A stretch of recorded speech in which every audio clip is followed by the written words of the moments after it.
Welcome back, everyone, to another episode of Creating Madness Live. I'm your host, Ethan Carboni, as well as my co-host, Philip Wall. Phil, how are you doing on this beautiful Sunday night? I'm doing very well. I am missing football on this Sunday night, but that's all right because we have some great college basketball coming up. Indeed, we do. And with it being February 27th, tomorrow is the first day of a college basketball conference tournament, meaning that March Madness is just that much closer to us. And I'm not sure the exact number, but we have a lot of tournaments that have come out already. We're going to be doing a stream for every single time one comes out, so we're probably going to be doing a lot of 3 to 5 minute streams in the coming couple weeks. But for now, tonight should be a longer one, as we will start off with the Summit League.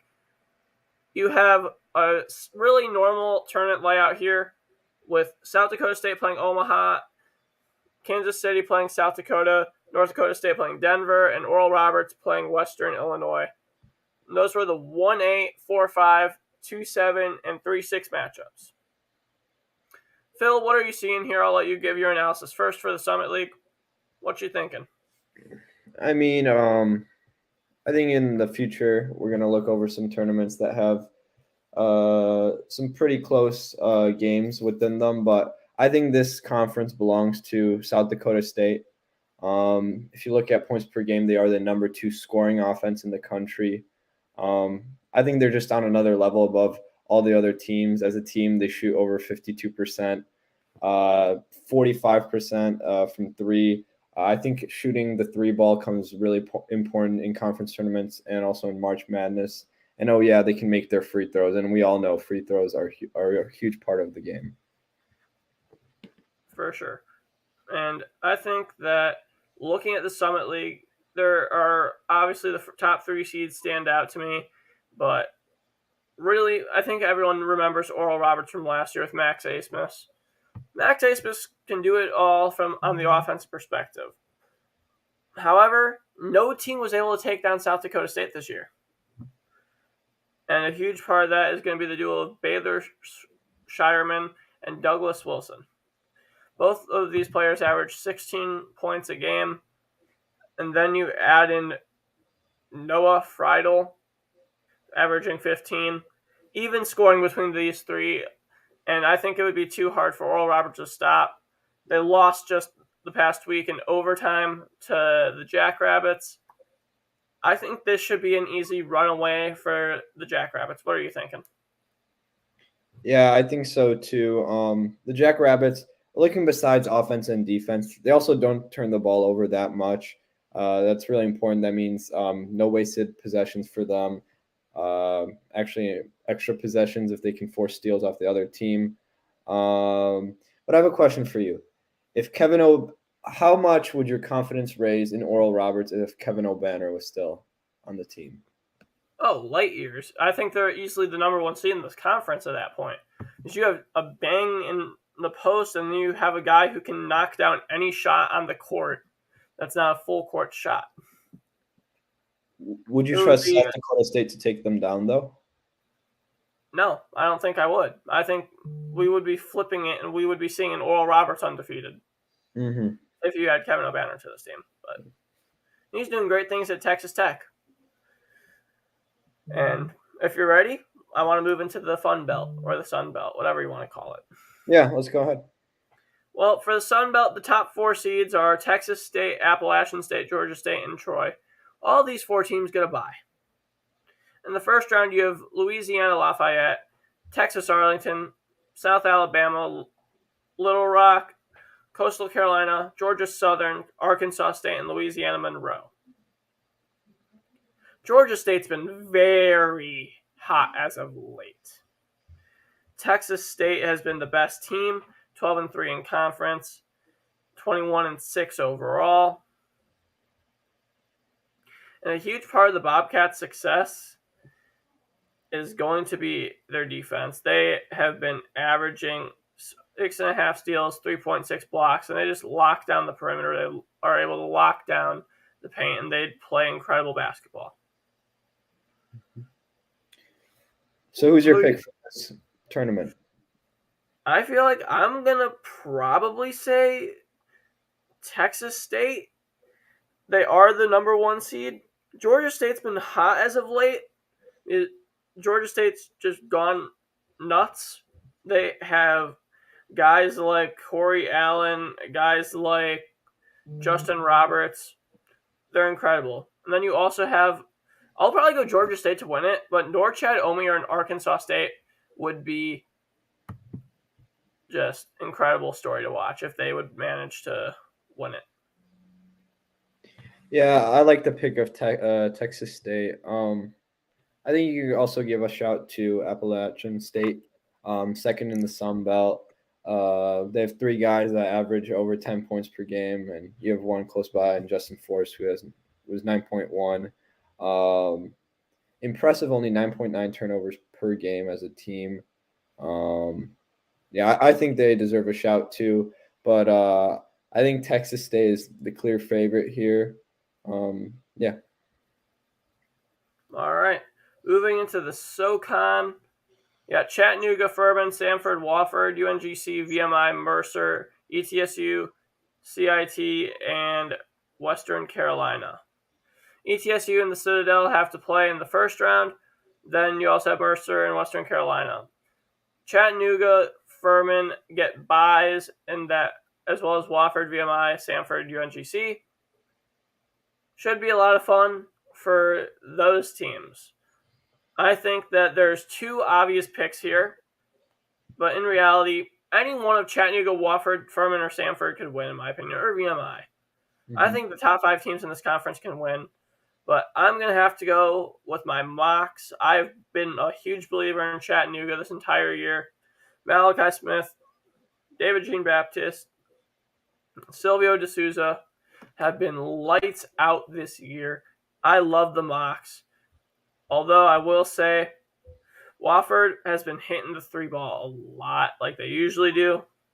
And I just think having BJ Mack there, as well as Max Klesmet, I think that we really could be seeing anything happen in the SoCon.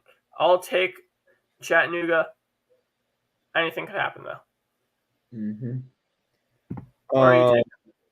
Yeah, I like the mocks too. Like you said, they truly have an X factor in Malachi Smith.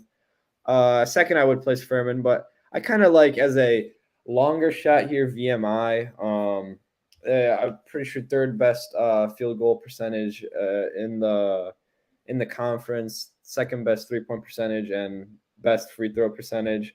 High octane offense. They lead points per game in the conference. Yeah, if they could get it going with Jake Stevens and Camden Kerfman, their top 2 scorers, maybe they could win the conference. Yeah, I agree.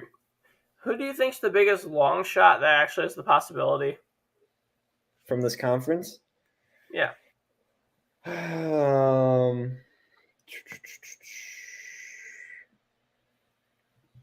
I mean, VMI is sort of a long shot.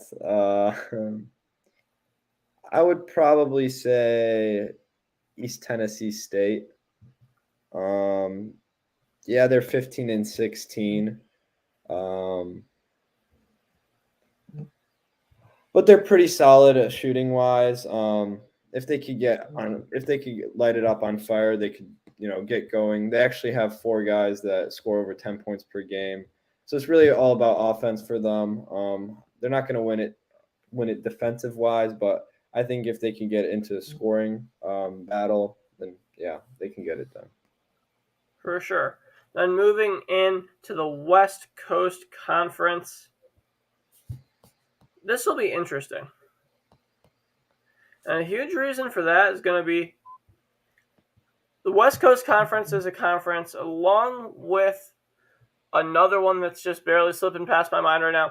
The West Coast Conference rewards their top teams, whereas they make their bottom feeders play back to back to back to back games, assuming, of course, they win all of them. You have Loyola Marymount playing to play BYU, and you have San Diego and Pepperdine playing to play Portland. The winners of those games, realistically, we know none of those four teams are making it far. BYU should win it. BYU versus San Francisco, and then you should have Portland versus Santa Clara. So I'm thinking Santa Clara should win that, but we might see a Portland upset. I think BYU gets past San Francisco if Alex Barcello actually manages to shoot the ball at an efficient rate. Mm-hmm. What are your thoughts? Would San Francisco be able to knock down BYU? Yes, but if Alex Barcello, like you said, can hit his shot, then I don't know if they truly stand a chance. He's one of the best. Consistency is a huge part with him. If he's consistent, if he's on it, he could be one of the best players in the country. And by BYU is a pretty efficient shooting team. I don't necessarily think they could get past them quite easily. But, we're talking all about this, but in the end, does it really matter? I think Gonzaga is going to win it. We just saw St. Mary's beat them. Here's the thing. It's kind of hard to beat a team twice in the same season. So I think that turns out to be unfortunate for St. Mary's, and Gonzaga clears it up. And I think they'll have a lot of anger in them with how that last game turned out. For sure. I mean, if you're Gonzaga and you're dropping a game to St. Mary's, you never want to drop a game as the number one seed, number one ranked team in the country, and then you're dropping it to a team in conference in one of your final games in the regular season. Not good. Mm-hmm. I think we know for sure Gonzaga should win this conference tournament. I just wanted to go a little in depth because this is a 3-bid tournament with the likes of San Francisco, St. Mary's, and Gonzaga. Yeah, I will say Santa Clara, they haven't beaten the St. Mary's, the Gonzagas, or the San Franciscos, but they've made those games pretty uncomfortable. High octane offense, not a lot of turnovers. I'm not saying they're going to win the games, but I don't think it's going to be easy for the opposing teams to beat them. Agreed. And as we move into the Patriot League, this should be Colgate's to win. Colgate is the heavy favorite to win this. And a huge reason behind that, although they are not the Colgate of last year that gave Arkansas a tough time, you're seeing Nate Cummings, you're seeing Richardson, Ferguson, Moffat, Records, all just dominate and play their game. That's the best way to put it. We're seeing a high-scoring, even-scoring team. I don't think any team in the Patriot League tournament has a chance. Mm-hmm. At least that's the way I look at it. What are your thoughts? Yeah, I think a huge part of it is just the depth they have too. You can trust. You have 1, 2, 3, 4, 5 guys over 10 points per game. But then you also have guys on the bench, such as Oliver Lynch Daniels and Jeff Woodward, that could come off and score 6 points each. I don't think any team in this conference has that, and they're not as deadly from the three as they were last year, just deadly shooting team, but they can still do that this year. For sure. And then as we move into the Northeast Conference, there's 2 teams. For the conferences that actually have a shot, we'll go over the entire thing, but I'm sorry. It's Wagner and Bryant. Bryant's gotten the best of Wagner as of late. They are now the leading favorite. Does Bryant continue their dominance into this tournament, or does Wagner pick up their slack? As I mentioned with the Gonzaga game against St. Mary's, it's hard to beat a team twice. I think Alex Morales and Will Martinez step up for this game in this tournament.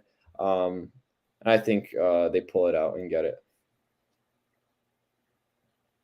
I see where you're coming from. I mean, I'm personally gonna go. I don't. I think I gotta go Bryant here. I think they gotta continue their dominant streak, and I think that although it might be hard to beat a team twice, it's their year. We were seeing Wagner looking like a 14 seed. We were seeing them play utter dominant. If Wagner were to win this conference, they're 15 seed instead of a 14 seed. Yeah. Had they won out and then won their conference, maybe a 13.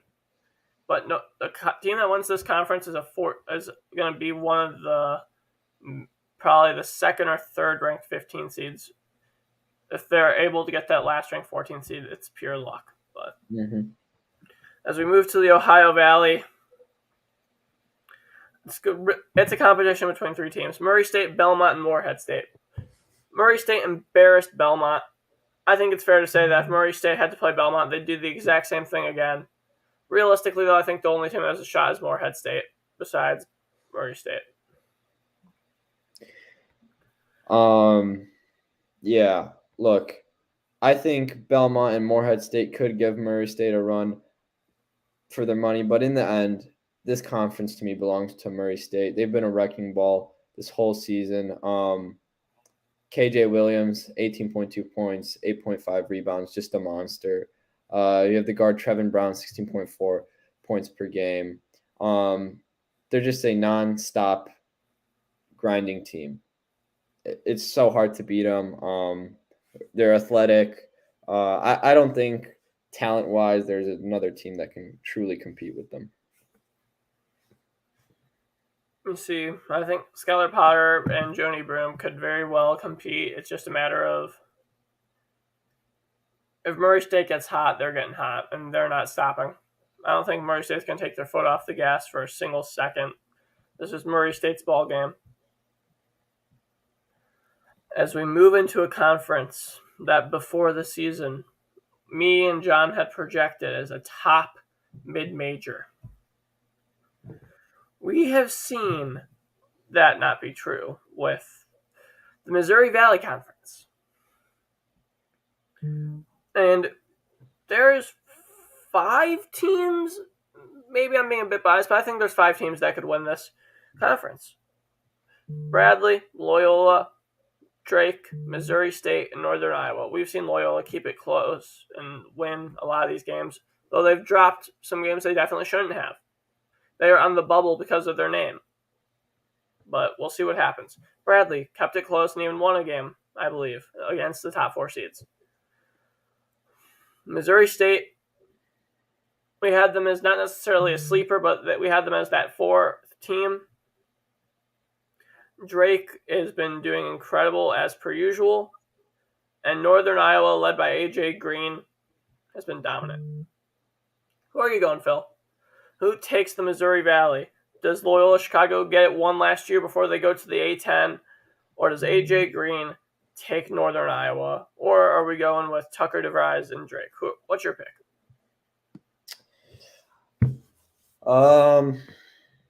Northern Iowa, second in conference, right? First in conference right now. With AJ Green, they've looked solid, but they've had their down moments. I think a team that is disappointed is Loyola Chicago. Well, I just really like their veteran presence at the guard position with Lucas Williamson and Braden Norris. They're an efficient team. I think they'll get it done with the help of Sister Jean. I'm not a believer. I'm a believer in the fact that AJ Green has bounced back. I believe this is his final year in college. I think this is his. I think that he wants this bad. I think he wants this Northern Iowa team to show strong in the tournament. I'll say the number 1 seed wins it. I hate choosing the number 1 seeds to always win, especially in these smaller conferences when any upset could be possible. I've liked AJ Green this entire year. I went out of my way to watch Northern Iowa basketball games. Missouri State is a team that we have not talked about enough, though, tonight. Mm-hmm. And serious props to them. as we move in to the next conference, which would be the Horizon League. Another league we're very fond of on this channel. Mm-hmm. We've interviewed Scott Nagy of Wright State. We've interviewed Greg Campy of Oakland. We've interviewed Youngstown State's coach, and we have a lot of connections going into this league. You have Cleveland State as the 1 seed, Wright State as the 4, Northern Kentucky as the 3, and Purdue Fort Wayne as the 2. Purdue Fort Wayne has bounced up very highly this year, and it's scary. We're going to be seeing Oakland, and the Horizon League does it interesting. They make sure that no matter, the lowest possible remaining seed plays the lowest seed that comes out of that first round. So if IUPUI were to knock off Oakland, they get Cleveland State. Whereas odds are, if Oakland wins, they go play Wright State. That would be a tough matchup. I think the winner of the Wright State-Oakland game would be the winner of this conference. Although props to Purdue Fort Wayne, props to Northern Kentucky. They have been, throughout this year, they have surprised the hell out of me. The Horizon League has been one of the more entertaining mid-majors to watch, and I think that's a trend that will continue throughout the next decade. Who you got in this? So you're not telling me we're not going to talk about IUPUI? No? No, I'm not going to. They only have 5 players active right now. Mm-hmm. There's another one got injured. So, no, we're not. I've got Wright State winning this all. What about you? Yeah, I actually also like Wright State. The